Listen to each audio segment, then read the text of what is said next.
Miller என்ற கதை நீங்கள் எதை கருதி கொண்டிருக்கிறீர்களோ அந்த தலைப்பை மட்டும் எடுத்துக்கொண்ட கதை.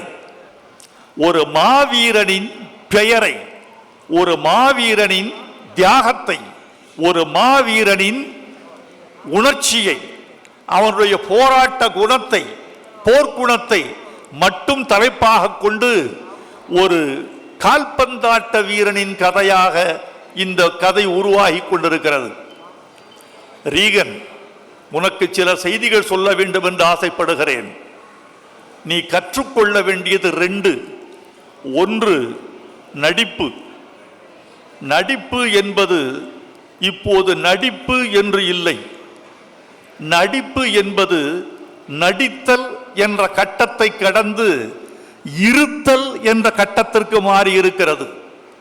நடிகனாக நீ நடிக்காதே, நடித்து தொலையாதே. நீ நடிப்பது தெரியக்கூடாது. உன் expression should be in control. ஒரு கட்டுப்பாட்டில் இருக்கட்டும் உன் வெளிப்பாடுகள். நீ நடிப்பதாக நான் உணரக்கூடாது. நடிப்பதற்கு உன் கன்னத்து சதை துடிக்கிற துடிப்பு எனக்கு வேண்டாம்.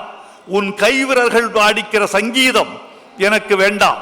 உன் உடல் மொழி எனக்கு தேவையில்லை. நீ நடி, ஆனால் நடிப்பதை நான் உணராத மாதிரி நடி. நடிப்பு என்பதை நீ கயிறு கட்டி இழுக்காமல், நடிப்பு என்பது உன் சுவாசம் போல இயல்பாக இருக்கட்டும். சுவாசிப்பதற்கு நீ முயற்சி செய்யவில்லை, அது அனிச்சை செயல்.